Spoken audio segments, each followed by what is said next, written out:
Hello everyone. तो आज का मेरा वीडियो है सबसे पहले मैं बात करूँगी। सबसे पहले मैं आज international relations of foreign policy के बारे में कुछ बताऊँगी। तो मैं पार्ट 1 में बता रही हूँ कि पार्ट 1 में जो पहले हम लोग को पढ़ना क्या है, ठीक है। पहले हम लोग ये नोटिस देख लेते हैं और हमें पॉइंट्स क्या क्या हेडिंग देना है और क्या क्या पॉइंट्स लिखना है। पहले मैं बताऊँगी आप लोग कि क्या क्या सब हेडिंग्स होगा किसी भी चीज़ के आंसर राइटिंग एग्ज़ाम्स में। अगर आप लिखते हैं अपने सेमेस्टर एग्ज़ाम्स में लिखते हैं आंसर राइटिंग, तो आपको ये हेल्पफुल होगा, आपको कुछ ना कुछ आइडिया हो जाएगा। क्योंकि मैंने देखा है बहुत सारे स्टूडेंट्स हैं, मेरे बहुत सारे फ्रेंड्स हैं जो एग्ज़ाम्स पहले ये सोचते हैं कि हम क्या पॉइंट्स ऐड करेंगे। वो सोचते हैं कि मैं इतनी याद कर लेता हूँ। तो याद कितना कर सकते हैं आप 6 सेमेस्टर में, और आपको बहुत सारे पेजेस के आंसर लिखने होते हैं, तो आप पूरा चीज़ याद नहीं कर सकते उसको, ठीक है। तो आपको हर एक चीज़ आपको समझ के जाना होगा, पॉइंट्स को ध्यान में रखते हुए जाना होगा। और एग्ज़ाम्स में टाइम है, तब तक आप प्रिपरेशन कर लोगे, ओके। तो सबसे पहले मैं चैप्टर 1 से बताऊँगी। मेरे पास एक बुक है, मैंने एक बुक से बहुत सारे पॉइंट्स बनाए हैं और मैं बता रही हूँ उसको, ठीक है।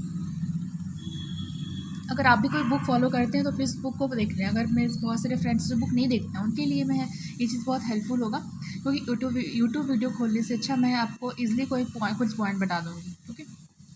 चलो, पहला है नेचर ऑफ फॉरेन पॉलिसी। आपको फॉरेन पॉलिसी लिखना है। आप इंट्रोडक्शन दे सकते हो, introduction first of all introduction दे देना उसके बारे में। उसके बाद आपको नेचर ऑफ फॉरेन पॉलिसी लिखना है। फिर लिखना है डिटर्मिनेंट्स ऑफ फॉरेन पॉलिसी के डिटर्मिनेंट्स क्या क्या हैं। अब आते हैं इधर, हाँ, ये लिखने के बाद अब डिटर्मिनेंट्स में क्या क्या आ जाता है ना। अब डिटर्मिनेंट्स, जैसे कि फॉरेन पॉलिसी में जो डिटर्मिनेंट्स होता है वो 3 कैटेगरीज में डिवाइडेड होता है। Internal factor, external factor and third होता है पॉलिसी मेकिंग फैक्टर्स पे होता है। तो जो इंटरनल फैक्टर होता है उसमें, इंटरनल फैक्टर में भी सब कैटेगरीज होता है। वो किस में डिवाइड होता है? इंटरनल फैक्टर्स में सब कैटेगरीज होता है। सब कैटेगरीज में जो डिवाइड होता है वो है geography, history, national capacity and public opinion. ये सब डिटर्मिनेंट्स इंटरनल फैक्टर के अंदर डिटर्मिनेंट्स आते हैं। तो आपको ज्योग्राफी के बारे में लिखना है, हिस्टोरिकल ट्रेडिशन और नेशनल एथोस के बारे में लिखना है, नेशनल कैपेसिटी के बारे में लिखना है, पब्लिक ओपिनियंस के बारे में। एक्सटर्नल फैक्टर में आपको लिखना है इंटरनेशनल मिलियो और पॉलिसी मेकर रोल, जो मेकर्स उनका रोल क्या है, यहाँ तक आपको लिखना है, ठीक है। बीच में एक और पॉइंट मैं बताना चाहती हूँ कि देखिए, इसमें आप तो मेंशन करोगे, मैं अंदर बाद में बताऊँगी। पहले मैं ये कुछ इंपॉर्टेंट से मैं उसको बता देती हूँ कि यहाँ पे 3 एलिमेंट्स हैं जो कि एक्सटर्नल सिचुएशंस के तौर पे हम इसको जानते हैं, जो कि एक्सटर्नल सिचुएशंस के नाम पे जानते हैं। जैसे कि वो कुछ हो गया वर्ल्ड ऑर्गेनाइजेशन, जो कि इंटरनेशनल लॉ में इंक्लूड है।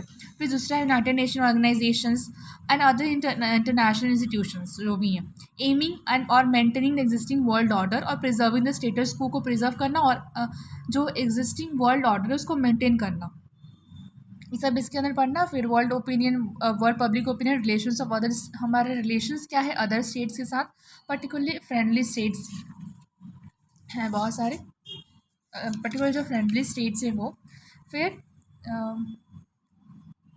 ये आपको लिखना है। फिर आपको लिखना है कि पॉलिसी मेकर्स का रोल क्या है इसमें, इंटरनेशनल फॉरेन पॉलिसी में।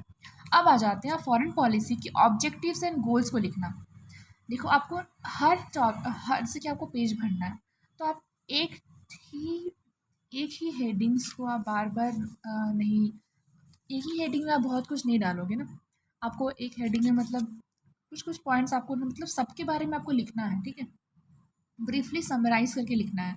तो सबके बारे में आप लिखोगे तो क्या होगा कि ना, आपका तो पेज का लिमिट भी फुलफिल हो जाएगा और आप आंसर राइटिंग पूरी तरीके से लिख लोगे और सब चीज़ को आप उसमें कवर करोगे, ओके। तो सबको थोड़ा थोड़ा लिखना है, यानी कि बहुत ज़्यादा आपको लिखना होगा।